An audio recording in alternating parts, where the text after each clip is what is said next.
In the beginning, T100 special edition episode. We're counting down to, let's call it a historic event, Courtney, because it is. It's the first time this race has ever been held here on the Gold Coast. It's a brand new format for the Gold Coast and for the sport of triathlon. And of course, there's this epic 10K race, a part of the whole weekend event on the Sunday, which we can't wait forward to. And particularly, again, big shout out to those people that have signed up for the race as part of the In the Beginning podcast team. I don't know if this man signed up as part of that team. It's a big question. I'm tipping this fella that we've got in today doesn't need to sign up. I think he should. I think he should list No, himself. not sign up. I think he just gets in races. Well, I think he should, if he hasn't gone through the process of being a part of In the Beginning podcast team, he should. Yeah. It is, of course, the world champion of triathlon, Matt Hauser. Welcome back. G'day, gents. I can confirm I didn't go through the channels to go in there. I actually had a choice of bib number. I could have been 001, 007. I could have been anything. I just told them to give me what they wanted. So they when you're the best, they look after you. That's all you need to know. No, let's just stop. Right, it's a fun run, gentlemen. There's nothing fun about it. You had the choice of bib numbers. Essentially, yeah. And you didn't even. Well, I thought it would be a little bit too much if the world champion requested number one. No, we need to change your mind. Sorry, what did you go with? I just said just give him what you 6,082. No, back of the line. We can talk off air about you need to start approaching your career differently. You are the world champion now, Matt. I think I put my nickname down. I put House down. So House, okay. It's a little bit all of right. So running the 10K at the T100. So you're running. Yeah, I am running. I'm running the 10 official. This is breaking. This is an announcement. This is another exclusive. Yeah, I don't know what other exclusive we got. The last time we spoke to you was before Noosa Triathlon. So congratulations. Thank you. Took the win there. World champ. Tick. Finally Noosa won champ. Noosa. Tick. That was a huge year. Also got engaged in that period. Yep. Congratulations. Actually, a few weeks ago. So another tick. Tick the box. The box is getting ticked left, right, and centre. Just quietly, never refer to the engagement as ticking the box. No. It means far more than the World Championship victory. Well done. Of Well course. done. Well done. I do want to touch on Noosa because last time we spoke to you, that hadn't happened. Big thing for you. Why are you doing the 10K? If this is a fun run, why are you doing it? Well, originally I had penciled this weekend in to race the T100, to race a middle distance race, and then we found out that it was going to be females only, which obviously Ash Jennell, the queen of Gold Coast, Noosa, Australia triathlon, she's obviously taken priority, so it's fair enough to put the women on the Gold Coast. That's fine. I'll take a. You said you didn't want to be controversial. No, exactly. Today. Well, you're starting well. No, all due respect, to be honest. Yeah.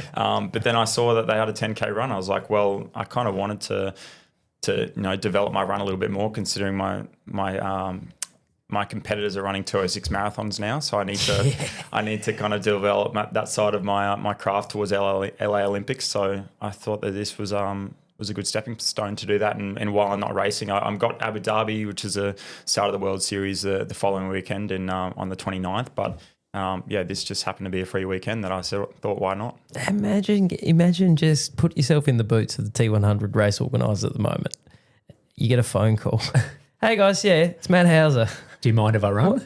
Can I please run on the Sunday? What just a gift for an event organiser to be handed that. I actually said, please, let's make a pro field. Let's get some fast guys and girls doing it. But so, do you know anyone else? Who else would you? Have you got some paces? I've heard whispers. Well, I've heard whispers that Ryan Gregson might be wanting to do it. I don't know. I haven't actually spoken to him directly, so that could be a. No, it's a great whisper. I love it. No, put it out there. TMZ. I like it. Yeah, well, the whisper was Daily enough Mail. that I'd heard of that through someone else. There we go. Confirm whisper. Okay. Is there more? Well, more whispers?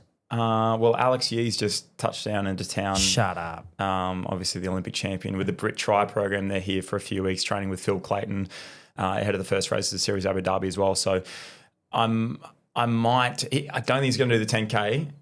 He might pace me. I don't know. I'm begging him at the moment. So if I get on my hands and knees enough, he might. So we'll stay tuned on that. What's this? He might pace you. He might pay the 206 second all time British marathon runner, only behind Mo Farah, might pace me, but we'll see. I'm just putting that out in the universe. So let's hope he conforms. This is.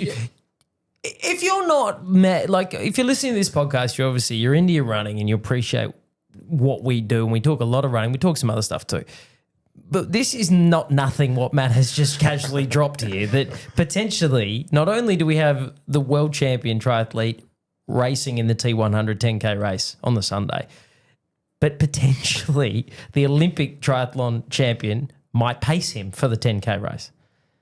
I see Alex would be... Sounds logical. Alex would ask for his own bib number. I feel like Alex would ask for his own bib number. He'd probably have pacer. Pace. I think Imagine that. You know what? We can organise that. What a I photo. believe we can organise that. What a photo.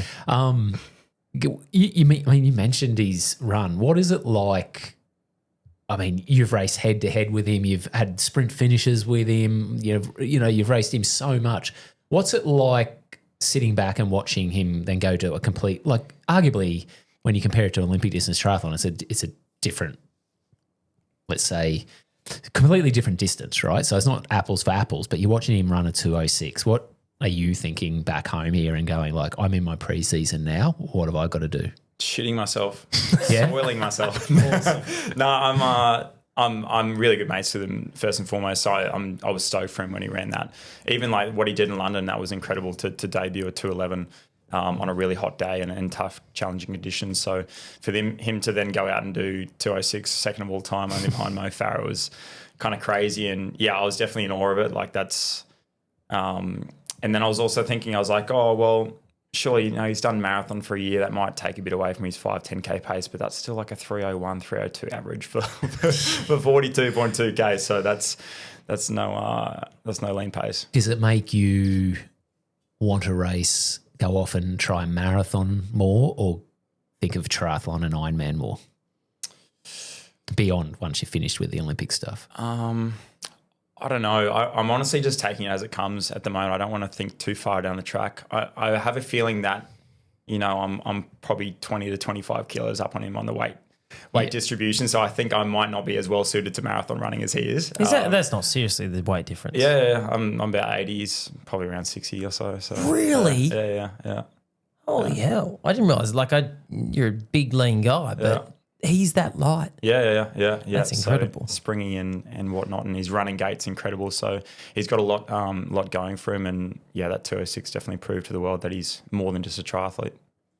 Getting back to you and running this 10K event, if you're already entered into the T100 10K, this may be the first and only time you get to do a fun run with a World Triathlon Champion. So enjoy that. I warned you there was a question I might be dumb, offensive, I don't know. Here we go. Will you win? Honestly, now that I've put everything out there, I'll probably get chopped by some age grouper. Honestly. I don't think that's the case. Well, let me ask you, Courtney. Will he win? Well, that's why I asked him who's running. But yeah. I mean, if you're the top triathlete, I can take it. No. If you want. If you're the top triathlete, this is. I mean, what these young guys in triathlon, and I say young from my perspective, are showing now is you're going to have to be you are the best, one of the best runners in the country to be able to be the best triathletes in the world. Okay. That's not just Australia, that's across the world. Yeah. And Matt's going to be, with what the sessions we're seeing Matt do, he's part of that echelon of the best runners in the country, the top handful. So I think it's always, and I know in my time when I used to race, it was always exciting to get to go up against the runners, because in reality, there's actually no pressure, right? They're runners. They're expected. They should beat you. The pressure is actually on them. So it's always a great place as a triathlete to go to a running event, because you flip the switch. This is a tough question. Roughly how many Australians are there faster than you over 10K? Oh, I'd say there'd be quite a bit. I'd say probably 10 to 15. On the road. I think he's being very humble. That's not very many. It's not very many, but I'm definitely. I probably wouldn't. I thought you were going to say like 50 or 100. See, the thing is, I've specialised in running off the bike for like 10 to 15 years now. So I really think that if I did specialise in running, I probably wouldn't be able to go too much quicker, just because that's over a time period. Your body just becomes efficient enough to deal with that kind of stress off the bike. So I think for me. Like, say, for instance, in Wollongong at the World Championship race, I ran off the bike 29:16 after a 40K bike and a 1,500 metre swim. So probably for this 10K run, considering it's in March, it's probably going to be a bit hot and humid. I'm probably aiming around that mid 28 mark. So not that much quicker than on what I do off the bike anyway. Yep. So, and what does Ryan Gregson, what if whispers of Gregson? I'd say he'd be around the 28 mark. So I'd say he'd be one of the quickest. Okay. There. He'd probably be the quickest there. So, but we'll see on the day.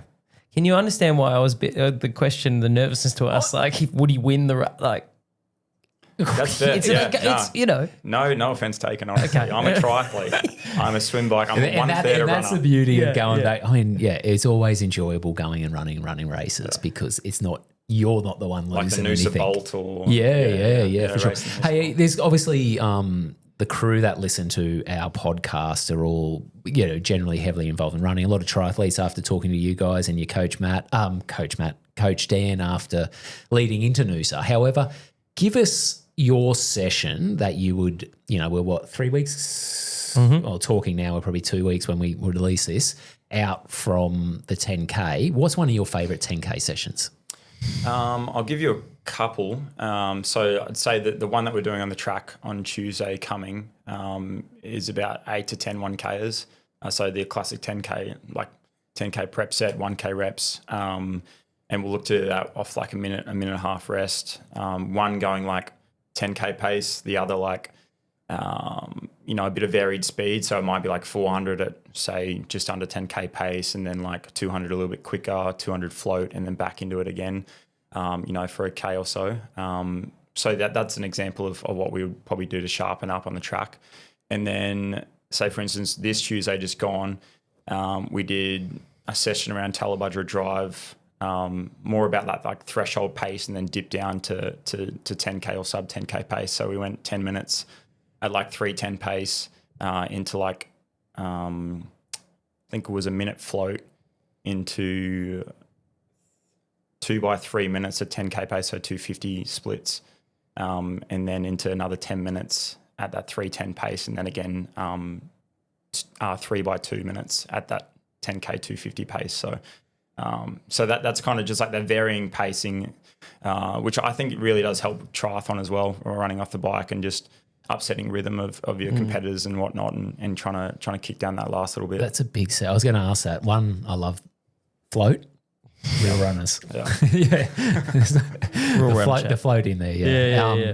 So the varied pace stuff, you believe, that's more skewed towards the triathlon and the triathlon racing than, you're not focusing on 10K runs. No. Well, yeah, for sure. I mean, 10Ks, we do 10K running, obviously. But I think just for me, it helps snap me out of the rhythm. And I feel like even sometimes I run quicker or run better when I am varying my pace up a little bit. I'm responding to attacks in the race, which, was happening a lot last year with my battles against, Miguel and Vasco Velasco as well in the World Series. So, for me, I just like to kind of implement that into training. So when it comes to racing, I do have a bit of a kick down or can respond to attacks, when they come. Let's talk Noosa for a moment. The satisfaction you had crossing the line. You remember it? Is the feeling still with you? Yeah, it was. I had a little bit of a tense moment where I think John Reed from America had like only 15 or 20 seconds to me at the far turnaround. I was like, geez, like I'm not going to have this all my way today. So I kind of had to kick down, but I ended up having about a minute on him in the end. So that was nice to kind of finish and to soak in the crowd. And I think it was just for the week, because it was 2 weeks post Wollongong World Champs, and for the week straight after Wollongong, I was kind of just riding that high, like ready to get back in, like eager training and stuff like that. And then the week leading up to Noosa, I was like, oh, okay, got to go again. Like, it's just like a big effort to then get up again and go for another race after, coming down from that massive high. So for me, crossing Noosa, I was, elated, but then also just kind of exhausted and crossed the line. I was like, that's me done for the year. Yeah, right. So you had a little bit of that residual, the Wollongong hangover. For sure. Amplified by the fact that the Noosa build-up is there, so it's doubled effect. For sure. And I really wanted it. Like I'd come second the year or two previous to Hayden. So, I wanted to make my own mark on the history of the race. So, for me to get that job done was really special. But then, I knew as soon as I crossed the line, I was like, I'm done. Yeah. Even just to get up for that race, I was just like, it was bit of a mental mission. Yeah. But with only 2 weeks break, you must have been ultra confident as well, right? Yeah, You've just come off, you've just been off the world. knowing the field, you were like looking, going, okay, I've just got to do my race. Reverse periodization doesn't work that quickly. 2 weeks might You get it. Yeah. I thought you'd be pretty confident. What was it back like in the training group with Mr. Mercer? Yeah, it was good. He had a rough day. He crashed actually, along with Jack Zazinski, another training partner of mine. So yeah, unfortunate day for him. But yeah, no, I think he was just like, oh, enjoy it for the next 12 months, mate. I'm gonna take it back. Gonna take it straight back off you. So Good. I love the banter. Like it. Yeah. So you've added your name to that. It is a mark in the Australian triathlon scene. You've ticked that off. You've ticked off the World Championships. How much of where you are now is about LA? Everything. Even last year, to be honest, like it's hard to stay in the moment, but yeah, for me, Wollongong was just a step in the road, and I have to keep reminding myself that because it is a big thing, like being a world champion and going through that process. But then it's like it is relatively like a medium stepping stone, towards a bigger goal of LA and trying to get that Olympic glory and success for the country. So yeah, for me, I really do have to stay headstrong and keep my mind at the task because yeah, Hayden and Alex are going to come back into the fold this year and race World Series more full on and get their Olympic points and qualification. And then equally the other boys and the younger lads coming up from the under 23 category are going to be pushing into that elite sphere, come LA as well. So yeah, it's very much focus on the task at hand and don't let myself get too complacent, I think. What's your you mentioned Alec or the Brits in general being on the coast training, and it sounds like they're doing some surf swim training, then that's why they're here. What's your take on the LA course and the swim? I mean, you guys know it pretty well now. You know what you're expecting. Can it get too big? I think it can. Honestly, Sean Stevens was there, our performance director, and he sent a video across, and it was quite a bit of chop and swell. Like it was probably 4 to 6 foot and wishy-washy as well. So it was pretty big. So, I mean, in the summer, it's probably only going to get a little bit bigger at times as well. I'm not too sure about the breaks there, but it is a quite open and exposed beach. And the thing with that beach as well, it can be quite a long run-up. Like probably a couple of hundred meters, like on that soft sand. So that's going to be a challenge in itself, running up into transition, with tired arms and legs. So how do you Is this the same beach where they have the US Open of surfing? Huntington, no, that's down the coast a bit. This is Venice. This is kind of more just south of just north or south of Santa Monica. Hang on. It's basically next to it. Yeah. Okay. Yeah. West Coast. Yeah. Sure. Yeah. That area. South of Yeah. But I'm trying to think of what coast they're on. They're going to have to clean up the weed shops and the druggies and the homeless people. I think they're going to have to get the sweeper out because where's the bike course go? So just pretty flat around the blocks. It hasn't been announced yet, but I'd say to be pretty flat unless they go inland, which they'd have to go a fair way inland to get any. Well, they could go down the coast road towards Santa Monica, and they've got that little. There's a kind of a, I suppose, on ramp to get you back into Santa Monica. Yeah, that could add a little bit. Yeah. Yeah, true. They were going to have it at Long Beach, but apparently.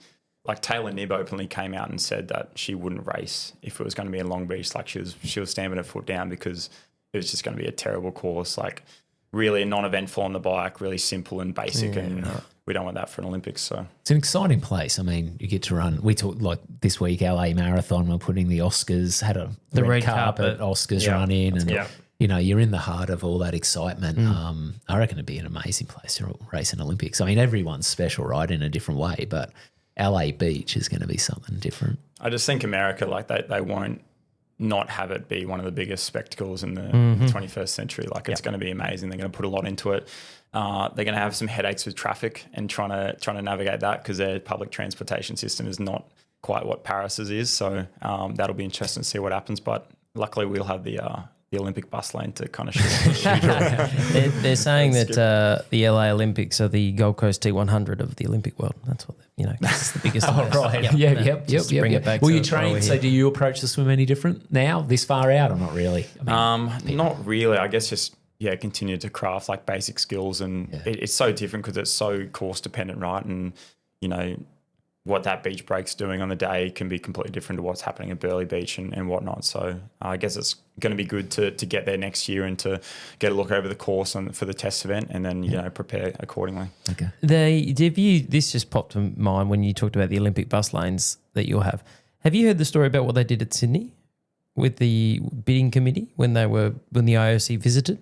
No. You heard the story about the way one of the organisers, it's folklore now that because it was staying in the CBD of Sydney, Homebush being the centre for the Olympics, they had it planned that all green lights.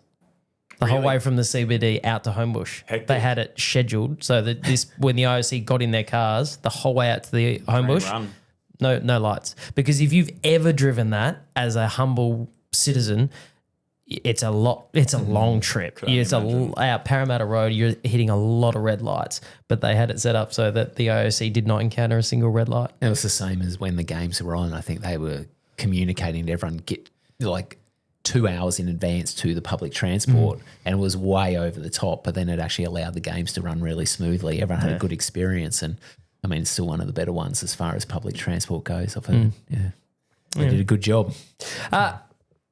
Getting back to the here and now. So we are, it's beginning of 2026. You've essentially got a little over 2 years until this next Olympics. You've said it's your absolute focus, World Championship, big tick, Noosa big tick, but stepping stones on the way. We talk about ahead of the Gold Coast Marathon, Benita has explained that anybody that signed up when the entries opened in December to stay calm, you don't need to get carried away with your training now. You begin your 12-week cycle in April. You've got this run-up we're talking years. How do you, aside from plotting the calendar with your coach, do you have anything that you tangibly do to, I guess, keep yourself calm about the whole thing and maintain the passion and the emotions and everything that comes with this sole focus that you have? Yeah, that's a really good question. It's something that Dan and I just recently spoke about in a little meeting of ours, and he said, "Yeah, man, obviously we want to go back to back and get another world championship, but we've got to recognise that it's another 2.5 years and a big build up towards LA, and it's going to take a lot out of me again, going for a world championship campaign. So obviously got to focus on the task at hand and have a little goal along the way, and obviously the big goal of going back to back, but." For me, it's just not getting too mentally drained or caught up in the short term stuff, and obviously keeping that longevity and that drive through to LA, which is a big mission, as you said. It's one of the more unique build ups in sport for sure. So what's 26 look like for you? Have you got is that planned out yet? Yeah, it is. I'm going to race. So there's 10 races in the World Series this year, so they've added on a few more, and so I'll do 5 or 6 of them. And then I'll do some more altitude work in Andorra. That really seemed to work pretty well for me last year. And from what I've heard, the more you do it, the more you gain from it. So that's exciting. And then I'll look to do the Super Tri race, which will be in Jersey, which is quite a bit of money up for the grabs. So be a nice, lucrative paycheck opportunity. And then we'll hustle in for the World Championships, which will be in September in Spain. So, and that'll probably be my last main one, and then I'll come back and do Noosa again, likely in November, and shut it down from then on in and prepare for 2027, and obviously, Olympic test event, and then qualifying from there. And why Andorra? There's a lot of places you could go. Why is and it's not just yourself, why is everyone ending up in Andorra at the moment? Not for the reasons you think for me, because I'm not a resident there, so I still pay 40% Australian tax. Oh, is it a tax haven? Is it a bit of a tax haven? I didn't know that. Yeah, so the likes of a lot of cyclists go up there. Yeah. Hayden's up there, Cam Worth's up there. Do you want to talk more about Hayden or no? No. No, I didn't realise I didn't know that about Andorra. Yeah, Okay, Andorra, tax haven, and its own little country and pocket in Europe. So, and it's out of the Schengen region as well. So that obviously helps us with the 90 days and getting out of that. Yeah, getting out of that visa situation as well, which is helpful. But kind of we looked at the options, and with Cam there, we had links with Tim Kerrison at Oz Triathlon doing some work with us, and he coaches Cam and suggests that we go to Andorra. And Font Rumour is synonymous in the triathlon running cycling world as a mainstay on on the altitude calendar. So a lot of people do go there, and it does tend to get a bit clunky and busy. So we thought we'd kind of, try something new or newish for us and go to Andorra and try that out. Yep. And for like anyone listening along who, as an amateur runner, just give us a bit more of an explanation on, from your understanding. It's probably, it's obviously pretty new for yourself, but how does it help? How do you go about it? This altitude stuff that, most amateur runners hear about, but probably have no idea. For sure. Yeah. I mean, I've only got basic knowledge of it really, but I know it makes me quicker. So that's a good thing. That's the main thing. You sound like the people taking proteins and all the supplements. I feel better. All above board. All above board. All WADA approved. Yeah. Well, we stay at 2,000 meters. So that's kind of, good for us. And I guess just it's essentially the creation of more red blood cells, right? Yep. Like that's what you go up to the thinner air for. You put your body under more stress in and around those training periods. It's probably not dissimilar to really hot and humid conditions like we have on the Gold Coast, right? Like they call it's a bit of an annoying term, but it's a poor man's altitude. It's, the heat stimulus that you do get does stress your body. And, the same fact that like a 30-minute sauna would equate to, 6K jog. It's the same. Just sleeping and living in altitude, would equate to extra fitness on top of what you're already doing. So, and no, for people who've just heard that and like me are going, oh great, I don't need to run 6 hours. It's not the exact, not quite the same. You still got to do your bone loading and all that stuff on the pavement. But in terms of like aerobic capacity, building that up, it does have similar effects. But I think for us, that 2,000 meter mark has been really good. That 3.5 week period, you can easily stuff yourself in altitude, along with the heat. Obviously, like you can really do damage. But if you take your time and build into it slowly, and have specific sessions in and around that block, and a lot of easy stuff as well. You can really So it's not noticeably a little bit of an easier. You are moving easier while you're up there, as in you're not doing the intensity. Yeah, you're probably a little bit easier. But then in those intense sessions, you'd be doing like faster for shorter. Yeah. So you'd be really like engaging those VO2 systems and trying to expand your capacity through that way, which is my understanding of it. But then also speaking with Tim Kerrison, he was obviously Team Sky coach for many, many years in their success period. He talked about the theory of some people go up to altitude to race fast, and then also some people go up to altitude to train fast. So to basically to increase their capacity to then go down to sea level to then train at another level to then prepare for a race, at a greater capacity. So it's an interesting, journey I'm going on, ticking off all these, 5, 10, 20%ers to get me better. But it certainly worked last year, so I'll keep doing it. What's Kosciuszko? How high is up? It's about 2.1, 2.2. Isn't it? 2.4. Couldn't just go hang out. You couldn't just go hang out there. Yeah, but you can't. Yeah, that's a peak. That's the top of the top, right? So that's right. So it's all downhill. Yeah, you can't do 3-hour, 4-hour rides. Gotcha. At a sustained altitude. Well, you mentioned that lots of other triathletes use Andorra as a base. Do you train with them? Or do you because it's this line of, and this is what's so fascinating about individual sports versus the team sports, is team sports you train as a team and you keep whatever IP you've got hidden. In these individual pursuits, inevitably you end up training alongside competitors. You're in the same squad as Braden Mercer and you train here locally, and where's the line of the people that you will train with, won't train with, exchange ideas with, exchange IP with from a training perspective? I'm honestly an open book, so I'd happily train with anyone.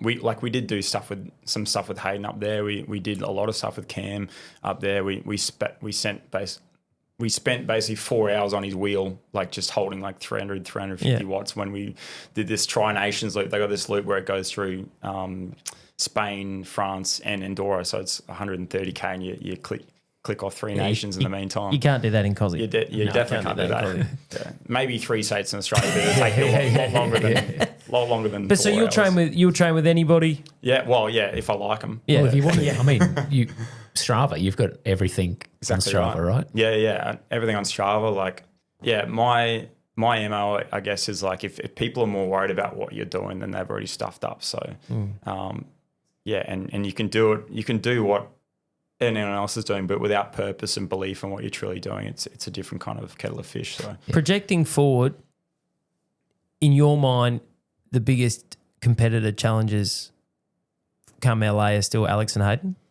I'd say so. Yeah, there is a few guys. Obviously, Miguel Hidalgo and Vasco Velasa, that they were just being really consistent and gone up to another level last year as well. Ollie Conway is another Brit that came through and got gold at the under-23s last year. He's like 21, 22. Okay. He also got fourth in a World Series race last year against the elites and the big dogs as well. So there's certainly a lot of talent coming through. David Quintera, he ran sub-29 off the bike in Wollongong. So there is a plethora of challenges coming up to LA, but I wouldn't have it any other way. Yeah, it's cool. It's cool. Very cool. When we talk about, obviously, triathlon, but running as well, and we're starting to see these marks be lowered. Jack Rain has just dipped under and broken the half marathon Shout out, world Jack. record. We've Jess has just broken the marathon the marathon Australian record for women. Do you, while you're in it, and I'm putting you in with the runners, do you guys realise, or do you look at what's happening now and think we're having a moment? 100%. Yeah, we are definitely having a moment. Yeah, I think second guy to go under 60 and a half. Obviously, Jess, like coming back from having Another kid. kid. She's pregnant again. And yeah, just pregnancy powers. That's what they say. Izzy Bat Doyle, like killing it. I spent the day with her down in Sydney for an ASICS shoe launch there as well. So yeah, just so many runners, and obviously Jess, like doing what she does on the world stage, and you know, taking to the Africans is. Yeah, it's kind of amazing to see, and we are in a bit of a golden era of middle distance and long distance running in Australia. It is really cool to see. Do you have a theory why at the moment? What? I don't know. Honestly, I think the culture down in Melbourne is really strong, like the running culture down in Melbourne. So I think that success breeds success down there. So they're having a real moment there, and obviously with everyone kind of. You know, the rising tide raises all ships and whatnot. Yep. So I guess the globalisation of the sport, the appreciation for endurance sports now in Australia is growing post-COVID, and the running boom, and you know, the shoe technology and all that's come with that. So it's a really exciting time for runners and you know, high rocks athletes. I was about to say it's very humble of you to acknowledge the shoe technology and the progression, but then you had to show the high rocks. I just said there was a new. We'll talk about it later, this week. Not with me. Yeah, not with me. There's a new high rock shoe that just came out, and the stack height on it. Is that the Adidas one? Yeah, I saw that. Just quickly, to crossbreed Matt Hauser's second appearance on the podcast with one of my skiums from a couple of weeks ago. You mentioned the Melbourne running world and the Melbourne culture. Run the tan. Have you run the tan? I have run the tan. What's your time? Not fast. No, I've just jogged it. Okay, you just jogged it. It is it's pretty tough with that hill, and it's a bit of a climb. So okay, and running hard on gravel is not for the faint-hearted as well. It tears up your hammies. So okay. Tell me what you think of this, because they do have a run the tan. I'm now well aware, I've been told by enough people that there is a proper race thing that goes on there. Do you think, as an elite, if they have a race, and I think it's a morning race, it's a day thing, right? Do you think you could run a better time if there was an evening race where it was that whole tan track was a la Elliot with Breaking 2, was purely set up to try and help you run and break Craig Mottram's record? I wouldn't be able to go near Buster's record at all. Okay. No. But I would say that I would perform better at night. Yeah. For sure. Yeah, I much do prefer a night race. I'm telling you, Courtney, this is just to catch you up, Matt. I had an idea the other day when I was running around the tan, and I was looking at Craig's time, and I was thinking, why don't they have a big event where it's set up to have somebody try and break the record? Yeah. And Courtney was like, they do have races around there. And no, I'm going to do the same thing right now. But I'm just saying. Bringing it back more local. Yes. Why are you running around Palm Beach? And that's my first question. The second question is, what is your actual true favourite spot to run on the Gold Coast? Yeah. Or what do you think the best spot is to run on the Gold Coast? I honestly think the foreshore from like Currumbin down to like Cooley is good, yeah. is so good. I Now that agree with I've opened up the path, and pavement bashing is pretty monotonous at some stages, but you know, if the wind's down and the sun's out and the waves are rolling, then there's not too many other better places, to be honest. But Careful though, because I got clipped by a couple of kids on their e-bike the other day. They smacked me on the back of the head. They need to be put. I wish you'd been there. You would have been able to chase them down. I had no hope. Actually, hey, talking about this, did you see the guy at Luke Harrop who got? Have you seen this? Yeah, I had a blow up on the radio show about it earlier this week. Got the concrete. Well, because I was talking to Ree and talking to Adzi, and they train out there, and it's. I had a theory.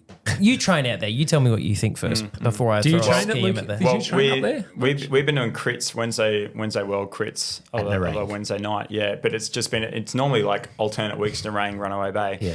But we can't go to Runaway Bay because there's been like crashes because e-bikes have got involved with crashes and riding up alongside and doing hooning stuff. Oh, really? Yeah, Grace Henry, a young female triathlete, got taken out there last year. So they've just been doing the Narang, which sucks for me because 80 kilos going up that hill every time is not good for the morale. So. Not good for your morale. It's good for fitness. It's very good for fitness. It is a tough course. I came up with an idea about these kids because these kids and their e-bikes, they'll find them and they'll do all the rest of it.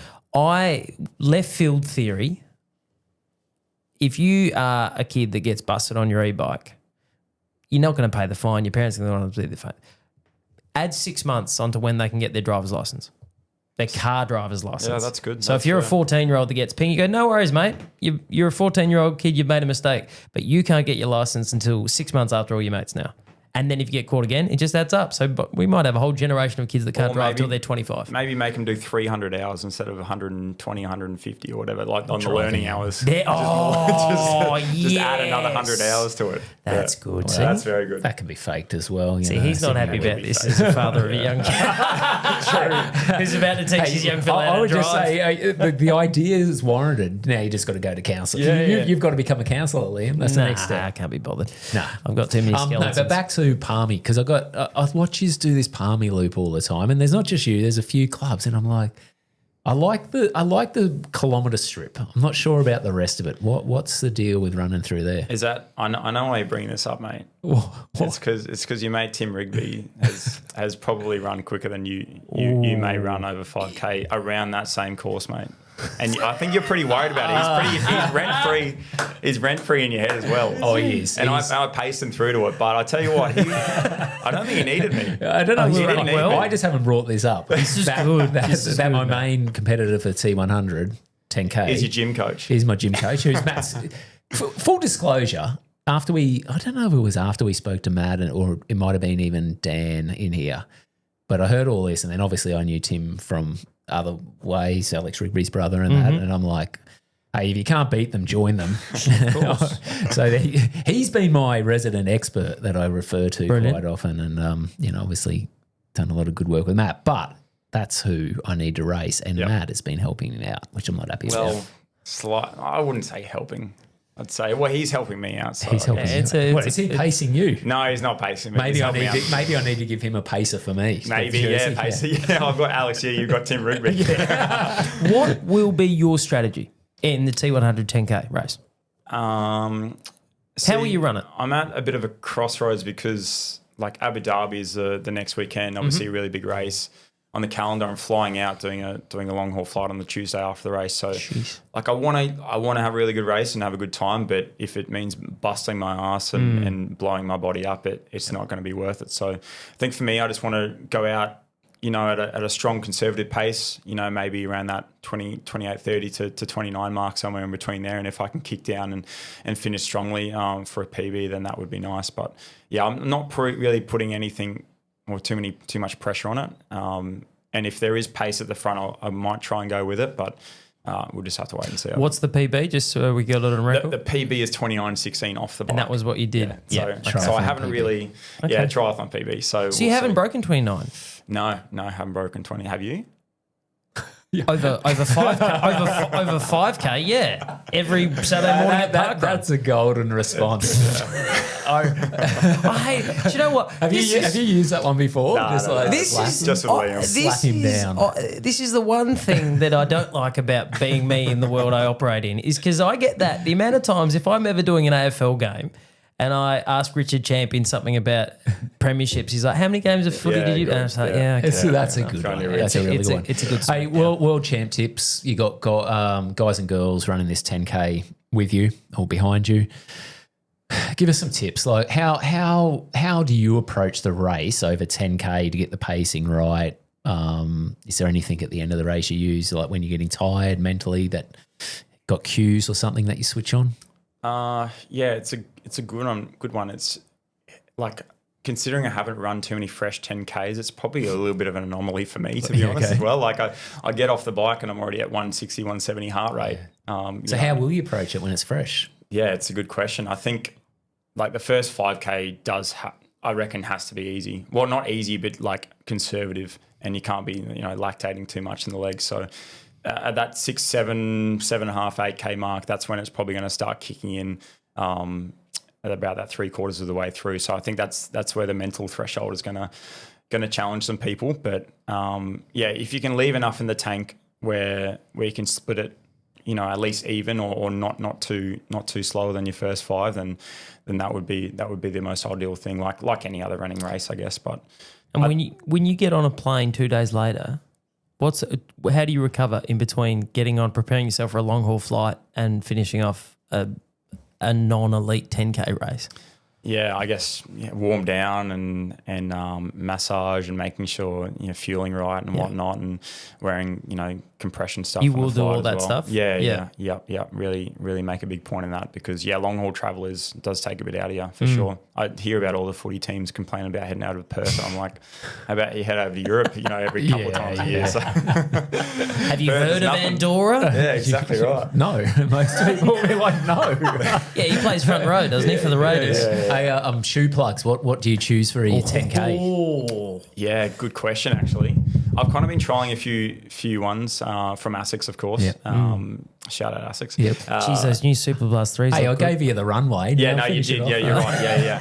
I run in the Sky, ASICS Metaspeed Sky. I think just for me, I'm not a cadence runner. I'm kind of like a force in the ground reaction type runner. So I do need a little bit more of that plate assistance in my running stride. So I feel like the Sky does give me that bit more of a wind up. The Edge are really nice as well. I've tried them before, a little bit softer underfoot.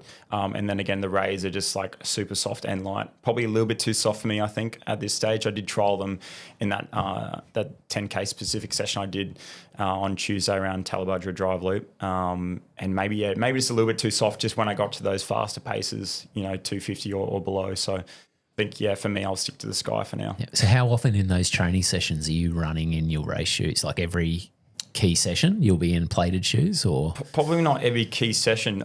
Like a lot of last year I was actually running track sessions in my Super Blast 2s just because they were nice and stiff and a good amount of cushion as well. So running shoe at Champions. Yeah, exactly. Super Blast, that's what I'm running. The threes are even better. I think that I wouldn't know actually. Yeah, well, you'll know. It's start of March, mate. Don't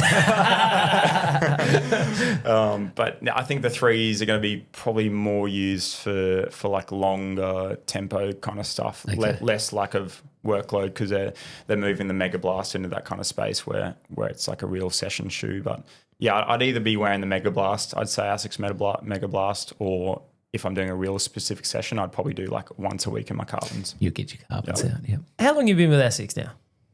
Honestly, like 9 years. Yeah, 9-10 years since I was 17, 18, so a long time. Listen up, ASICS. We got a world champ. We got a Noosa champ. This man needs his own colourway. We need to get. You got the ASICS Sky.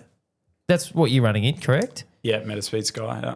Why can't we do a Matt Hauser colourway? Why can't we do, or at least get a one-off pair? I'm not bigger than the brand, mate. I'm not saying you're bigger than the brand. Yeah, but they do Noosa shoes every year. Yeah, surely we get the even if it's a one-of-one that just for you. Surely ASICS would. It's not like we're getting you to redesign a shoe. We're not asking for a line. We're just saying a Matt Hauser colourway potentially. I will say one thing. Like I do remember looking at some memorabilia one day, and I think it was like either Snowy's or Moffy's shoe that was like embroidered with their nickname on the back of one of their race shoes, which is really cool. And then ASICS, after the World Championship in Noosa, they actually presented and gave me a custom pair which had like the Australian flag and said World Champion. Okay. Which is really cool. So hey, say that before I make an idiot of myself. But colourway, feel free to jump in, man. I'll take the colourway though. That sounds what really would nice. the colourway be? Oh geez, well my fiance now is a graphic designer and a freelance one at that. Hold on, here we if anyone go. needs any graphic design work, Here we shout go. out. Bud. Well, hey, another plug. ASICS. Yeah, but I'd have to ask her because she's the queen of colours. She's the stylist. Yeah. I was off the back of that, and you just gave us. We're not going to put down the ASICS one, but what was because after becoming world champion, I saw you got bikes, all the different stuff that with the world champ colours. What's been your favourite? Okay, you're going to have to pick and choose here, but we're going to put it on you. Like, what's been the most unique one that you've gone, oh, that's sick? I think definitely the bike. I think the bike was really cool. But then I rocked up to Crit and I realised I was at Wednesday Worlds with a World Championship frame in a sport that I only do 1/3 of really. So I felt like a bit of a cheater. And then also my mate Ryan Fisher, obviously fellow Olympian, he owns Celia, a cycling brand company, and sorted me out with a custom kit as well with the rainbow stripes, and Georgia helped design that as well. So just some cool perks of the title. But yeah, all those niceties are great, but I'm going to have to lock in and try and earn it all again this year. Have you been swimming at Tally? A little bit. I did. You still doing most of your stuff at Miami? I'd say Somerset actually. We do most of our stuff at Somerset. Okay. Yeah, so Somerset School. Yeah. And then if we were to do like an open water session, we'd either go Burleigh with Clado or maybe Tallabudgera Creek. Yeah. It's this whole concept of the ocean swim, which seems like because it feels like prior to the last 12 months, the idea of ocean swimming for Olympic triathlons was, you can't do it there because it has to be a flat water swim. And now it's just, you mentioned LA and the conditions. Now it's just accepted that this is just going to be part of the future of the sport, which I think is so exciting. And as you mentioned, the Brits down here having to do all this swim training as well. And look, complete bias. For the Aussies, it's brilliant. Absolutely. And we need to do something about this for Brisbane 2032 because ultimately that's probably looking like it's going to be in the Gold Coast. So where would you put it? There's conversations going on behind the scenes at the moment that perfect, ideal situation would be like Burleigh, Tallabudgera. That would be honestly an amazing spectacle. Whether they can like pull it off, might be another point. So how do you do that swim? Well, the unique thing about the Olympics and the triathlon as well is you have to cater for the para triathletes as well. So they can't necessarily be going into 6 foot surf. Mind you, winter it's going to be a little like I'd say smaller. The swell will be down and calmer as well. So we might be in with a shot, but. Yeah, potentially start in the creek and then wrap around maybe a point to point. That would be such an amazing spectacle, like so good. You'd obviously have to get the tide times right and whatnot. But yeah, if we can make that work, that'd be a lot better than the Broadwater, I think, which has been the traditional placement for the 2018 Com Games. It was raced there, and the Luke Harrop Triathlon is still raced there to this day. So, but it would be cool to get in amongst a bit of the surf and away from the bull sharks. So, where does the bike, obviously, you head out the back? You can go anywhere. It's undecided yet. And where would the run go? Where would you like the run to go? If it's at Burleigh, let's say we assume they figure out a swim, where would you like the run? Like, what's the question I guess I'm asking is, what's the finish line? Where are you busting the tape and taking gold?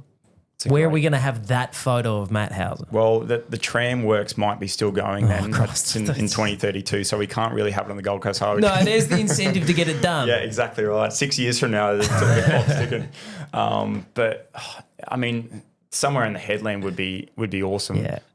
They even spoke about maybe like doing the same as Paris and maybe having transition on the bridge there and then having the finish line there as well, which would be amazing. The reroute of traffic would have to be done And then also if you're running along Burleigh or something like that, they'd have to do something about the hordes of activewear wearers along the front there as well. So there's going to have to be a lot of redirection of traffic. Hey, if you can't do it for the Olympic Games, what can you do? Well, you just made me think when you said the course could go anywhere, because when Burleigh was mentioned, I was thinking, I mean, there's hills, but then there's that cracker over the back of Koala Park, isn't there? Yeah, that true. It would be over like around Flays. Yeah. Yeah, like near no, Flays. but not the one people run up Flays, yep. but if you went the other direction, there's that West real Burleigh. cracker. Yeah. That would be over. Oh, it'd have to be 20%. That'd be wouldn't it? hectic, yeah. That could cause chaos. Let's not put that in. You don't want that in. No, let's not do that. That's too hard. That might be When you're 80 kilos. When he's 80 kilos. The 80 kilo boy don't want We'll leave it that one there. If I'm doing enough Narang crits at Wednesday Worlds, I might be ready for it. But we'll see.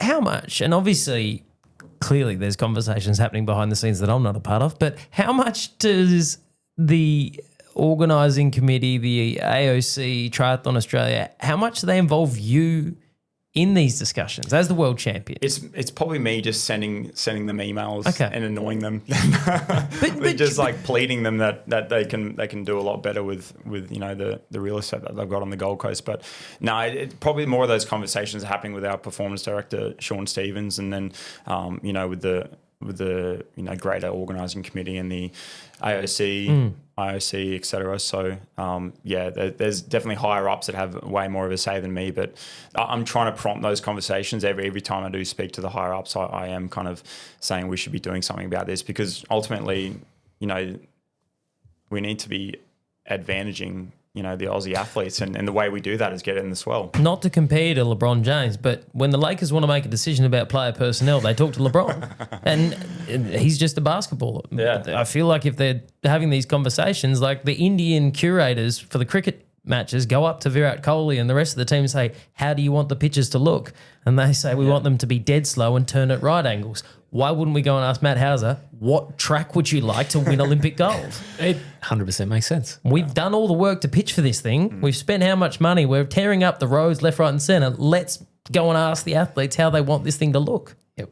That's it. That's it. Well, we're going to see you, it won't be too long now, on the start line of the T100. What do we... Okay, hold on. Finish pose. T100, 10K. Let's say you do take it out. What are we rolling with? Do you pull the guns out? Oh, yeah, true. The sellies.